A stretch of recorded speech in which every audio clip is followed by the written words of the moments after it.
Hi, I want to share with you how you can photograph your artwork using your camera and what settings you should be setting your camera on, what you should consider with white balance, and where might be the best place to photograph your artwork.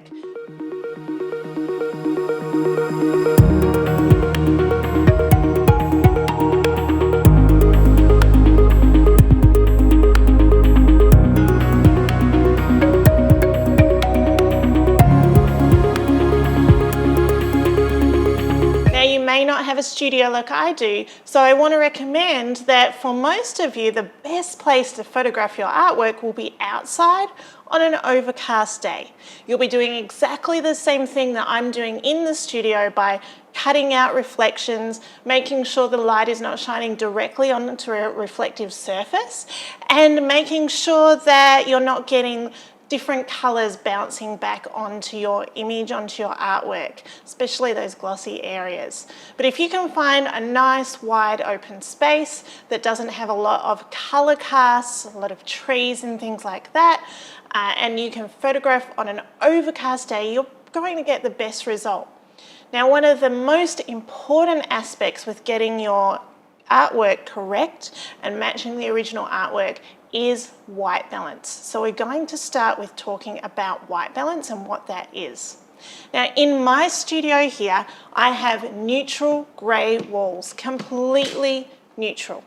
And with that, I can actually record or get my white balance reading off my walls because I know they are completely neutral grey. If you don't have that, I recommend you get something called a grey card. Now, this is a grey card. It actually folds up. You can get them from eBay. Nice and cheap. You can put them with your camera. And what you're doing is you're actually reading the white balance from this card. Now, you can't do a white balance reading accurately until you get your exposure right. So we're going to set up our camera and make sure that our light and exposure is correct first. And then I'm going to show you how to get a manual white balance reading.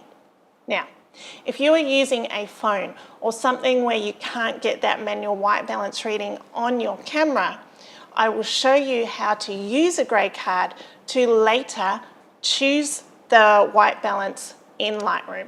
So when you're doing your editing, you can make sure that you get exactly the right colour. Now over here we have the artwork, and at the moment you can see there are some lights reflecting in on the artwork. Now if I actually switch over to how I have my light set up for portraits, which is the lights focusing and shooting at the artwork, then you'll see that there is way too much light directly on the glass and there's a lot of reflection. I'm going to go back over to the artwork now. Now, because the light is pointing at the artwork, the ISO and the settings need to be changed to make sure that the exposure is correct. So I'm going to start with just showing you what the different settings do on a camera. So first of all, when you are photographing something, you have a thing called shutter speed. And that is how fast the shutter opens and closes. Now, if I take a photo on a 50th of a second, the shutter will open and close, and it's going to be still because I'm on a tripod. But if I was not on a tripod and I moved, that might be blurry. So one of the really important aspects is that you actually photograph on a tripod. Using a tripod, even if it's a very basic one, means that you can line up the image, you can make sure everything is straight, and you can shoot on a slower shutter speed, so you have a lot more flexibility with your settings. So the faster the shutter speed, the darker the image. The slower the shutter speed, the brighter the image. I've got my camera set on manual, which means I can change all of these settings. And I highly recommend that you do the same so that you can have full flexibility in getting the exact exposure that you want. Now the aperture, you see this changing here. This can change to as wide as 2.8 on my lens because I have a lens that opens that wide, but your lens may start at 4.5 or f5, and that's okay too. It lets less light in, so you have to adjust everything else to suit. Now, the ISO is how much grain is in the image. Now, the lower the ISO, the better. This is important. If you can go down to, say, ISO 64 or even ISO 100, I'm going to shoot on 100 for this demonstration, then you're going to get no noise and the cleanest possible image. If you have that ISO up really high, you will find that you get noise.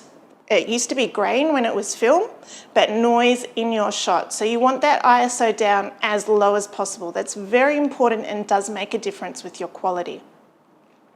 Now with the aperture, because we are photographing something that is flat, and because you're going to line your image up so that it's as flat and straight as possible, it doesn't matter so much if you go quite wide and let more light in. The wider it is, the more that the background drops out of focus. So if I turn around here, you can see that my background is out of focus. Now, if I change my aperture, you can see that the background becomes less out of focus.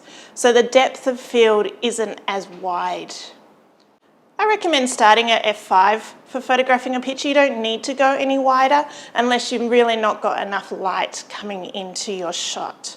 Now, you can see a big problem here is the light reflecting onto the image. Now, you can see my big soft boxes behind me. They are pointing directly on to the image. They are causing light to reflect on the glass, and if you had artwork that was quite shiny, you would also find a lot of reflection. So while these lights work for a portrait scenario, it does not work for something that is highly reflective. So how do we cut the reflection down? Now, you may not have studio lights. How do you cut the reflection down if you're using other light sources? Or if you're even photographing outside? We need to get the light to bounce off other things. Now, in my studio, I have grey walls. They're neutral grey. So if the light bounces off those neutral grey walls, it doesn't change the colour. That's really important. Find a neutral space. White walls work fine, grey walls, black walls you'll find you don't have the bounce back, so that will cause a problem too because you'll have less light. So go with grey or white if you possibly can. Any coloured walls will create a bounce back. Now, I normally have a green screen set up, so I've closed that down so that I don't get any green spill onto my images. Now, if I turn my lights around to point at the wall, and make sure there's no reflection onto the image, that light is going to bounce around, but obviously it's darker as well. Now, I can still see some reflection, so I'm going to keep moving the light. Now, there is still some reflection. You can see me in this image. Now, another way that you can adjust for the reflection is adjusting the angle of your picture. And I think if you have it pointing up, you're going to get more reflection, but you can move it around until you really cut out the light. Now I'm going to bring my exposure up, and I do that by bringing my shutter speed down or my aperture wider, or my ISO can come up a little bit. I can safely shoot up to 200. All right, so I'm adjusting. Now, the problem that we've got right now is that because I've adjusted the angle of my picture, I need to bring my tripod down.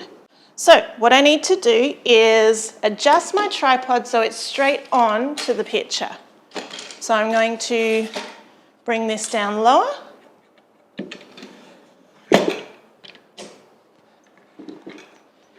Raise the tripod head up and adjust. Now, one of the things that you want to be careful of is not to go too wide angle. So if I go really, really close to the image and pull back,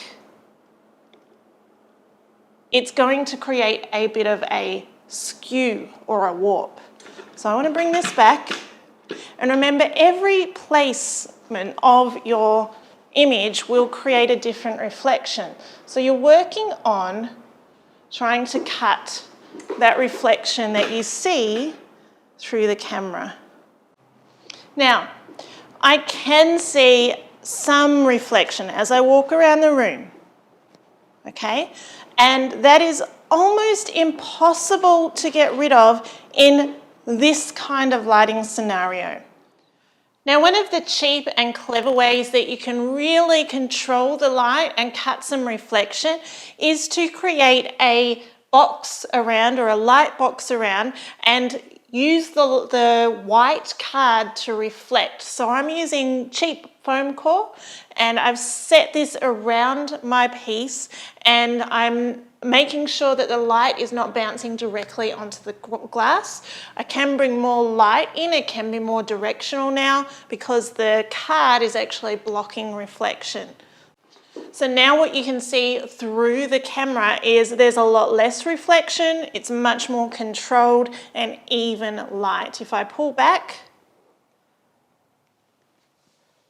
you can see the setup. So I'm making sure that down below I've got white card above and on the sides so that the white is neutral and we're not getting color casts from the floorboards underneath. So the floorboards are behind, but the white is surrounding the piece, surrounding the glass. Now there is a little bit of reflection in the top, but it's above the picture.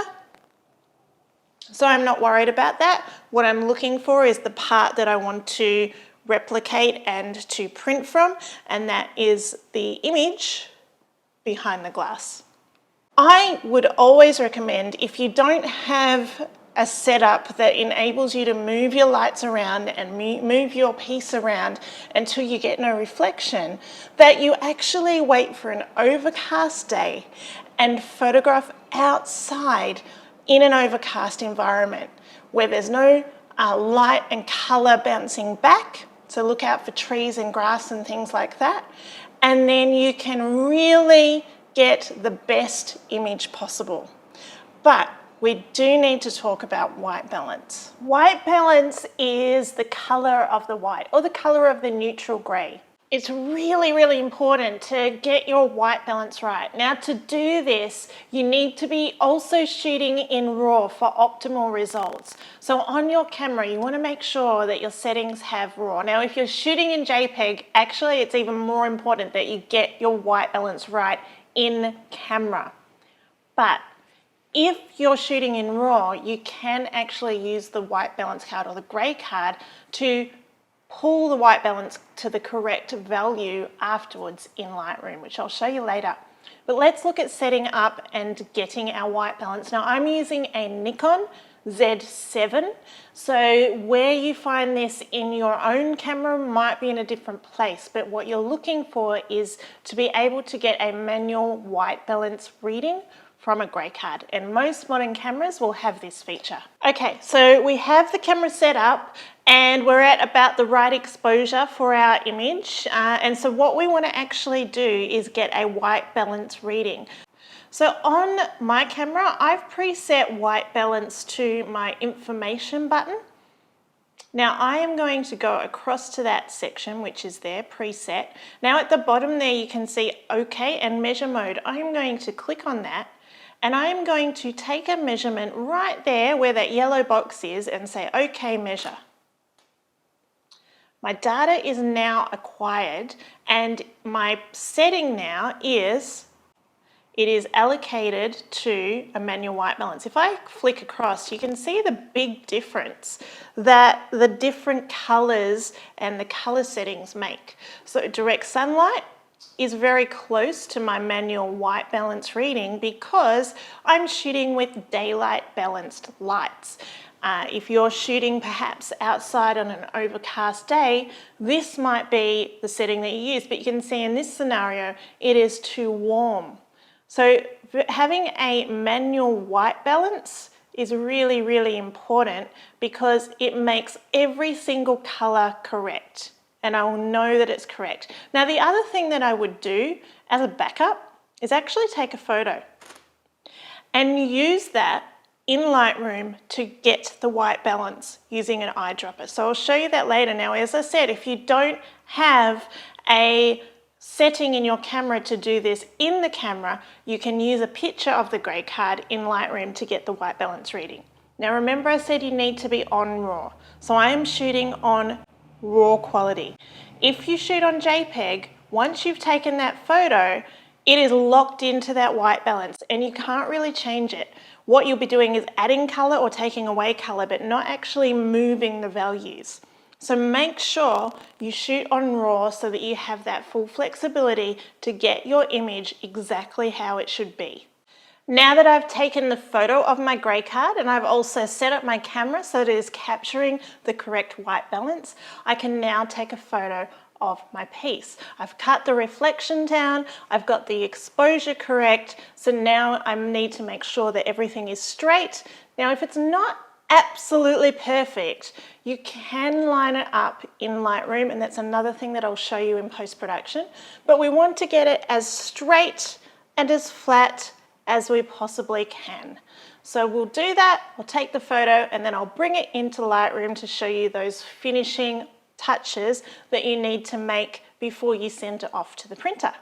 So first of all, I'm going to zoom right up, but I'm going to leave just a little bit of space around the edges of my image. Now, the reason for that is because it gives me the option to straighten and crop, and also sometimes with cheaper lenses, the very edges of the lens are the areas that might not be as sharp as the middle of the lens. I can see through the camera that there's a lot more contrast in my image. Now, it doesn't matter in that I can adjust this in my RAW settings in Lightroom. So what I'm looking at predominantly is the light, I'm looking at the reflection, and I'm looking at the white balance being correct. So I am going to now take this photo, and then I am going to bring that raw photo into Lightroom. Now you can do this in Adobe Lightroom CC, Lightroom Classic, Camera Raw, and a number of other editing suites, including Capture One. I'm going to show you in Lightroom Creative Cloud how I would edit the raw file, because you can do predominantly everything in Creative Cloud, and the benefit is that you have that available to you on any computer because it syncs over the network. So I actually store all of my images in Lightroom Creative Cloud. So let's switch over. So the first thing that I'm going to do is import the photos that I just took from my card. Now they are both RAWs, so they are both RAW files. All right, so the first one that I'm going to look at here is, this is the one with the grey card. So that is my reference. Now what I can first do to make sure that it is exactly the right white balance is I can go into my settings and I can go to white balance by choosing the color picker. So at the moment it's set as shot. So if I choose the color picker and I go over here and click on it, it shows me that it should be exactly the same. So the tint is +2 and the temperature is 5,600. If I undo what I just did, the temperature is slightly different. So it may depend where you choose that color from. So the best point is that mid-tone, and it will be slightly different depending on where you click. But you can see that basically it's staying the same as the shot that I took because I did that manual white balance. So doing that on the camera means every time I shoot, I can make sure that my settings are the same. And I can save that setting, so every time I shoot in the studio, I know that I'm going to get the right white balance. So that's really important. Now, if you have a phone and you're taking it on your phone, and a lot of phones now can shoot in RAW, and they can actually send the images directly to Lightroom. So let me show you that. This is my iPhone 12 Pro, and in Lightroom Creative Cloud, I can shoot in DNG mode, and that's what you want to do. As soon as you photograph, it will be a RAW and it will go into the Lightroom Creative Cloud library. So what I'm going to do is I'm going to shoot with my phone on the RAW file as is, and I'm going to bring that into the library. I did have a little bit of a struggle taking it on the iPhone because I had to bring it in closer to frame it up, and there was more reflection on the piece coming in closer. So you definitely have a lot more control using a camera and a lens that you can adjust so that you can really get the right colors and the right reflection. But let me show you what came through the phone. So here you can see the phone picture. It really is quite a bit different to the photo that came out of the camera. Now, of course, both of these need a little bit of adjusting, but you can see the difference here. The phone overexposed, and there was a lot more reflection because, as I said, I couldn't position it in the same spot. It would have been too wide of a shot, so I had to come in closer with the phone. Now, you would obviously need to bring down that exposure, and you can do that. Now, the phone did shoot in RAW, so that is a benefit, but there's definitely a reflection there that I would need to work harder on to reduce and to adjust my setup to make sure that it is ready for print. So we go in and we go back to the white balance. We get that custom white balance as we did before, and we can actually copy that setting, Command C and Command V. And if we look at now the white balance setting, it's the same. So the difference though is the exposure, the shadows, the highlights, things that we would need to fix ready for print. Okay, so this one is much closer to what it should be. The white balance is correct. Now the first thing that we want to do is to really straighten everything up and then crop in. So we're not distracted by the frame and we can work solely on the image. Now I am noticing on my computer there is a slight light there that's come in that I would need to adjust to photograph it properly, but I'm going to work with this one, and as you can see there is quite a bit of chopping and changing with blocking that light reflection that you'll need to get right before you photograph a series of pieces. So straightening up, we go down to geometry, and you'll find a very similar thing in Camera Raw. And we can do auto, and that's generally pretty good. It takes in the edges, but what we really want is to frame it around the picture itself, not around the frame, because auto may take into account the shadows and things like that too. So we go to guided, and then we create some lines or bars on the edge of the frame there. Make sure they're exactly lined up. Okay, there. Another one on this side.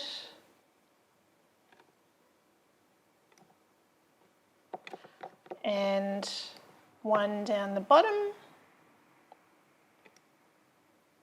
Okay, and now our image itself is completely straight. From there we can crop in. We can set it to original, but what we really want is custom because every piece is going to be a different crop. So we'll crop into the piece, and because it's all straight, you shouldn't really have to cut any of your artwork off. And if you'd shot wide, you might have some distortion, as I said, some areas that bend, but because we pulled back and we zoomed in, the image is very straight. Okay, now what I would recommend at this point is to actually have your piece, your image, next to you when you're editing. Now once you've got this set up for one piece, you could probably copy across the settings to the other pieces if they're the same. Now I can also see a little bit of a light reflection there that I didn't notice when I photographed. Now one of the things I would do is say, photograph it again. Don't have any light spills, but if it's really minor and you think you can get rid of it, the healing brush is an excellent tool which just took away those light reflections. Now this area here again, on the left-hand side, I would say reshoot. Don't try and fix it in post. But there is a little trick that I can show you if you've just really challenged with it and you know, it's just not possible to reshoot it. We're going to use the linear gradient, and we're just going to pull that across straight up and down right here, leave a little bit of feathering on the edge. So this is going to affect this side. There's a couple of things here. Dehaze helps to take away the haze. So you can see as I bring that up, it takes away some of that hazy light. Still not perfect though. And so you can adjust, bring down the exposure. So it's a matter of looking at the other side of the image and trying to match it as you need to. Okay, so there's a little bit of playing and fiddling doing it that way, but it is possible. But as I said, always better to shoot it perfectly in the first place, so go back and reshoot. Now, what you want to also do is make sure that you've got all the detail from your image. So at the moment, this is looking very contrasty. I know the color's right, but I want to make sure that I've got all the details. So these sliders here, shadows and highlights, are your friend, as is exposure. So what you are aiming to do at this point is to be looking at your print or your image or artwork and trying to match it as best as possible. And getting all the details out. So as we said before, the photo itself was quite contrasty. So to take that contrast down, we can bring some of the shadows and highlights back into the piece and really adjust as we need to. One of the really important things is your monitor setup. Now, I have an ASO monitor. It's amazing. I can color calibrate it and I can get it to print exactly as I would see on the print. So it shows up how it would print. Now, for those of you that have just a regular computer, I won't go into detail on color calibration. Just know that it's one of those things that's really, there's a lot to it, and a professional that does this for a living will be your best bet to get perfect images. But for you to get as close as you possibly can, one of the main things to think about is how bright your monitor is.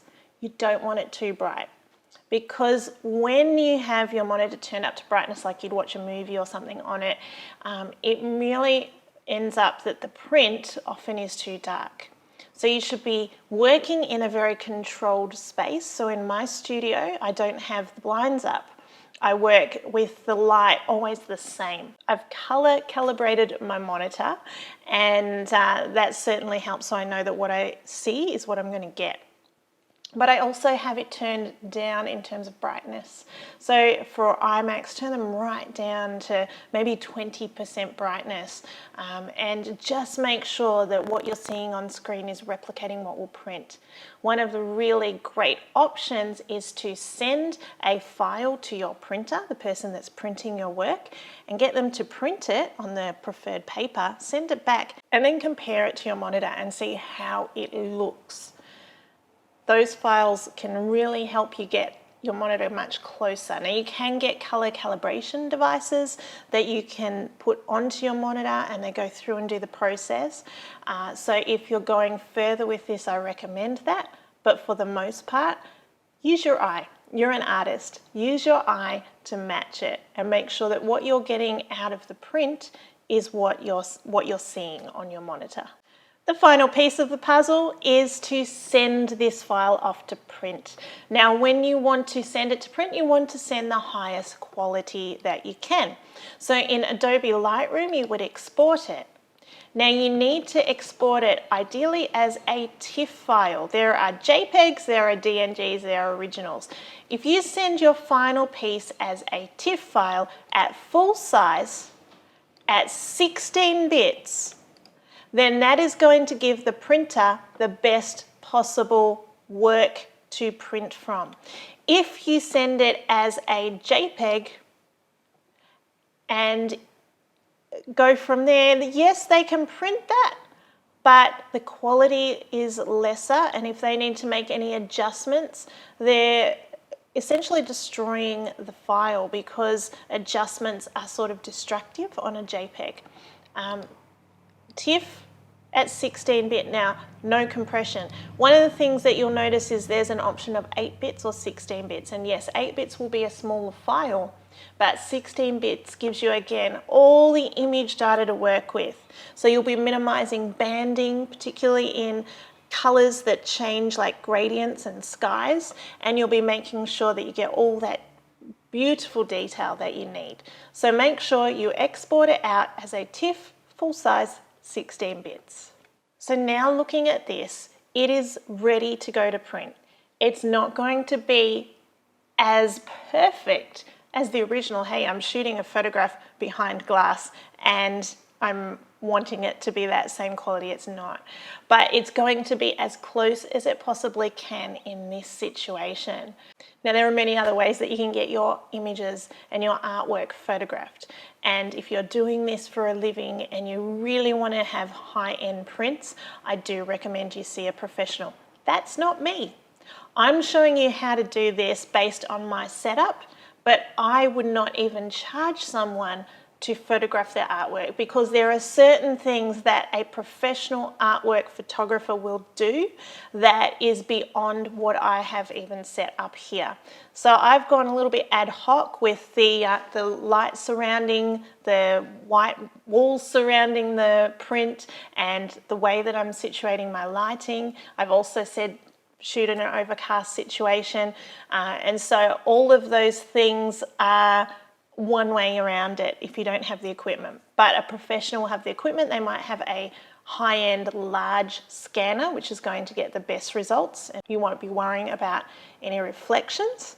And they can also make sure that they can match your print with what's on their screen, and then they can print it perfectly. So an all-in-one solution is always best, and someone that does this every day would be my recommendation. But if you don't have that, if you're just starting out, I hope that this has helped you in getting your work out there and getting it ready to sell or just to showcase on your website in the best possible way with the tools that you have at your disposal.